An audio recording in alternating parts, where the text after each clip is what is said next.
Bien, en esta segunda lección de nuestro curso Introducción a Maya 2015 vamos a aprender a movernos dentro de Maya. ¿Ok? Así es que en nuestros shelves nos vamos a ir al menú, al shelf, perdón, Custom. ¿Ok? El shelf Custom es creado precisamente para nosotros como usuarios de Maya. Este shelf lo deberás de tener vacío. Yo tengo todas estas herramientas que he ido agregando previamente porque he estado utilizando esta versión, pero tú lo tendrás vacío para incorporar nuevas herramientas. Ok, así es que cerciórate de estar en el shelf custom y vamos a aprendernos a mover. Para movernos dentro de Maya es necesario y es muy utilizado la tecla Alt, la tecla que está al lado izquierdo de nuestra barra espaciadora. Así es que vamos a dejar presionada la tecla Alt y con el botón izquierdo del mouse, dejándolo presionado, también conocido como botón primario, vamos a rotar la cámara, ¿ok? Así es que aquí estoy dejando presionada la tecla Alt y al mismo tiempo dejo presionado el botón primario o izquierdo del mouse para rotar la cámara, ¿ok?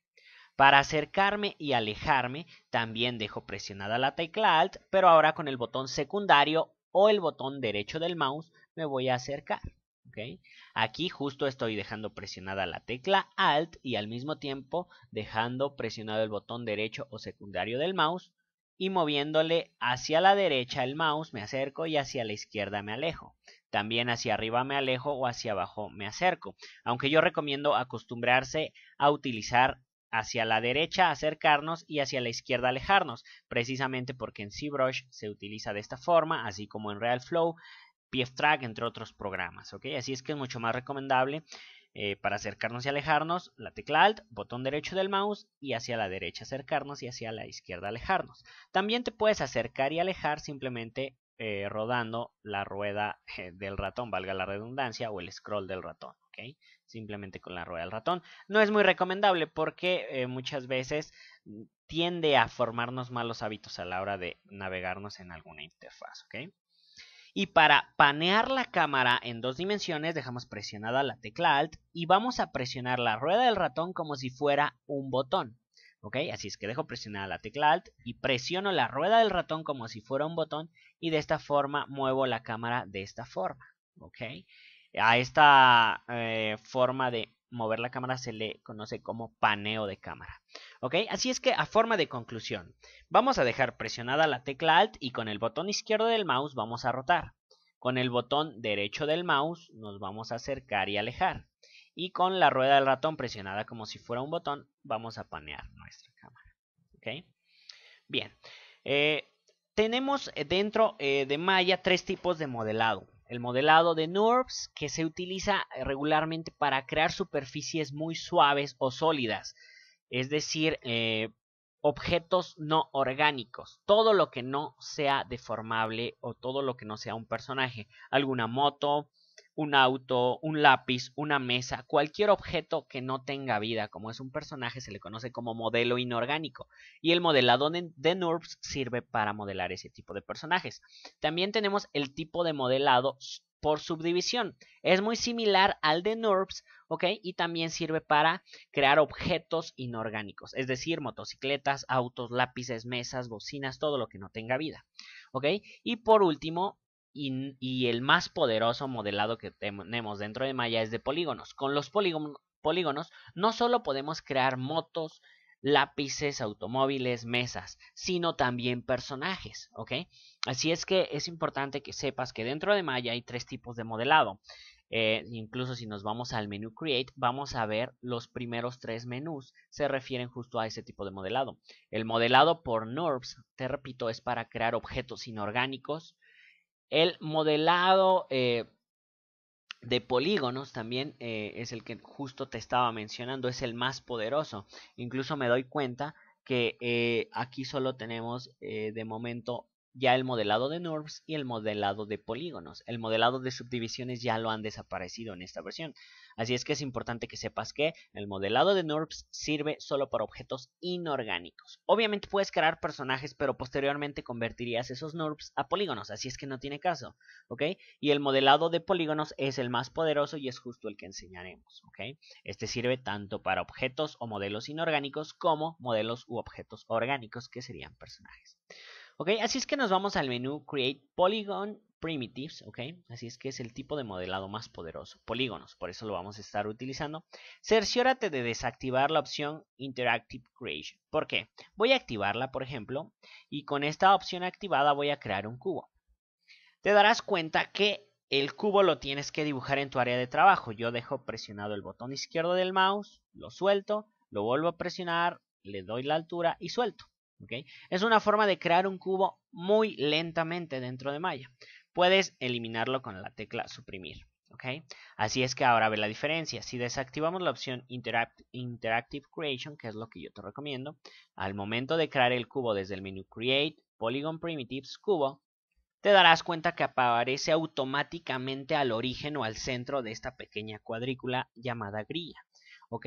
Con esto, a esta posición se le llama el origen de la grilla, es decir, justo al centro, ¿ok? De esta especie de grilla o cuadrícula. ¿Ok? De esta forma no pierdes tiempo en crear las dimensiones, porque las dimensiones las puedes crear manualmente. ¿Okay? Así es que si del lado derecho tienes tu Modeling Toolkit activado, cerciórate de cerrarlo. Si tienes el Attribute Editor, cerciórate de cerrarlo. Y si tienes el Tool Settings, también cerciórate de cerrarlo. De esta forma solo tendrás el Channel Box y Layer Editor. Recuerda, con este botón lo visualizas y lo ocultas. ¿Ok? Bien, ahora, justo al inicio de nuestro Toolbox tenemos nuestra opción de seleccionar. ¿Ok? Simplemente un clic sobre el cubo para seleccionarlo y un clic fuera del cubo para deseleccionarlo. También puedes crear un rectángulo de selección y todo lo que esté dentro del rectángulo lo vas a seleccionar. Con la herramienta mover también puedes seleccionar y deseleccionar. Lo mismo con la herramienta rotar y también con la herramienta escalar. ¿Ok? Así es que vamos a estar seleccionando y deseleccionando objetos con la herramienta de selección, de mover, de rotar y de escalar, con cualquiera de las tres. ¿Ok? Es importante recordar los accesos directos de estas herramientas, ya que son las más utilizadas. Para la herramienta de selección vamos a utilizar la Q, para la herramienta mover la W, para la herramienta rotar la E y para la herramienta escalar la R. No es necesario que las aprendas de momento, pero sí es importante mencionarlo, porque son herramientas que vamos a utilizar muy seguido. No hay pierde porque en el teclado están seguidas, la Q para seleccionar, la W para mover, la E para rotar y la R para escalar. Son teclas seguidas en tu teclado, así es que no hay pierde. Y bien, puedes seleccionar tu cubo y por ejemplo vamos a moverlo. Al activar la herramienta mover te das cuenta que automáticamente aparece nuestro transformador. A estas flechitas y a todos los manipuladores que aparecen se les conoce como transformador o manipulador. ¿Okay? Por ejemplo, si activo mi herramienta rotar, te darás cuenta que aparece el manipulador de la herramienta rotar. Si activo mi herramienta de escalar, obviamente aparece mi manipulador de escalar. Si activo mi herramienta de selección, te das cuenta que no aparece ningún tipo de transformador porque solo sirve para seleccionar. Así es que con mi herramienta mover te das cuenta que tenemos los tres ejes que tenemos en el mundo 3D. ¿Ok? Cada eje representado por un color. Este pequeño gizmo, así se le conoce a este pequeño indicador de ejes, gizmo, te indica qué eje corresponde a qué color. Por ejemplo, el eje X es el color rojo, el eje Y el verde y el eje Z el azul. Si tú rotas la cámara te darás cuenta que se va rotando justo con la cámara para indicarte qué orientación tienes en tu área de trabajo. ¿Ok? Puedes mover solo en el eje Z, date cuenta. Solo estoy moviendo en el eje Z, aunque yo quiera mover hacia arriba o hacia abajo, no se mueve en esa dirección, porque solo estoy moviendo en el eje Z. En tu Channel Box automáticamente se va actualizando la posición del eje Z, que es Translate Z, se refiere a la posición en el eje Z. Puedes mover también solo en el eje X, y de igual forma solo se irá actualizando la posición en el eje X desde tu Channel Box. También puedes solo mover desde el eje Y, y se irá actualizando en tu Channel Box. Date cuenta que aunque yo quisiera mover de derecha a izquierda, no puedo moverlo, sino solo se mueve en el eje Y. ¿Ok? Si tú quisieras mover en los tres ejes al mismo tiempo, se haría desde este pequeño cuadro central. De esta forma, te das cuenta en tu Channel Box que realmente lo estás moviendo en los tres ejes al mismo tiempo. ¿Ok? Así es que puedes mover en el eje, en algún eje en específico, ya sea X, Y o Z, o desde el centro moverlo en los tres ejes. También podrías moverlo solo en el eje Z y X con este pequeño cuadro o también en el eje Y y X o en el eje Y y Z. ¿Ok? Así es que te das cuenta para qué sirve cada uno de estos manipuladores. ¿Ok? También igual con la herramienta rotar, puedes rotar solo en el eje Z. Puedes deshacer cambios con control Z o Z minúscula. ¿Ok? Puedes rotar en el eje X. Voy a deshacer los cambios con la tecla control Z o Z minúscula. Y con el eje Y.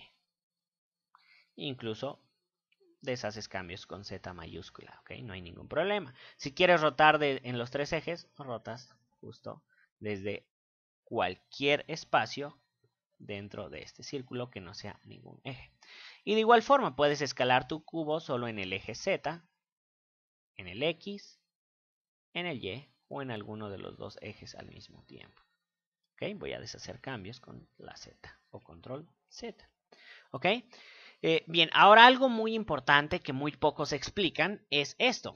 Por ejemplo, te das cuenta que al activar tu herramienta mover, el eje Y está de color verde, el eje X de color rojo y el eje Z de color azul. ¿Qué pasa si yo muevo en el eje Z? Date cuenta, esta flecha se torna amarilla cuando me coloco el cursor sobre ella. Pero cuando me quito sigue azul. Ahora, si la muevo en el eje Z, date cuenta que aunque quité mi cursor de la flecha, se quedó de color amarillo. Esto indica que la última transformación o modificación fue en este eje. Por ejemplo, si yo muevo en el eje X, date cuenta, la flecha en el eje X se queda de color amarillo, indicando que la última vez que seleccioné este objeto lo moví en el eje X. Eso es muy importante, ¿ok? Para saber justo en qué eje moverlo. Es muy importante porque más adelante te explicaré, pero es importante que sepas eso. Si quieres activar nuevamente los tres ejes, simplemente le das un clic al centro y cada eje retomará su color. ¿Ok? Así es que puedes experimentar un poco. Si te das cuenta, la posición por default es 0 en X. Puedes meter el valor numérico directamente, 0 en Y y 0 en Z. Ese es el valor por default o a lo que le conocemos como el origen de la grilla, justo al centro de esta cuadrícula, de esta grilla. Desde el menú Show, Grid, puedes ocultar y visualizar dicha grilla. ¿Ok? Su posición por default es 0, su rotación es 0 y la escala es de 1. Si yo pongo la escala por 3, date cuenta que estás creciendo por 3 a ese cubo. ¿Ok? Así es que su escala o su tamaño también por default será 1. Puedes experimentar un poco, seleccionar el cubo, eliminarlo, volverlo a crear o incluso crear ahora una esfera. Darte cuenta que lo puedes mover en Z, lo puedes mover en X, perdón. Quizá lo puedes rotar en Y. Quizá puedes escalarlo también en determinado eje o en los tres ejes para hacerlo de forma proporcional. Regresar automáticamente ingresando de forma manual los valores de su posición en 0. Simplemente puedes dar un clic y metes el valor. O puedes dejar presionado el botón izquierdo del mouse, arrastrar y meter varios valores al mismo tiempo. ¿Okay? Puedes experimentar un poco, pero básicamente así creas, eliminas, manipulas objetos de forma manual o con el Channel Box. ¿Ok? Así es que voy a detener esta lección hasta aquí. En nuestra siguiente lección vamos a crear una mesa para que veas cómo funciona Maya en cuanto a modelado. ¿Ok?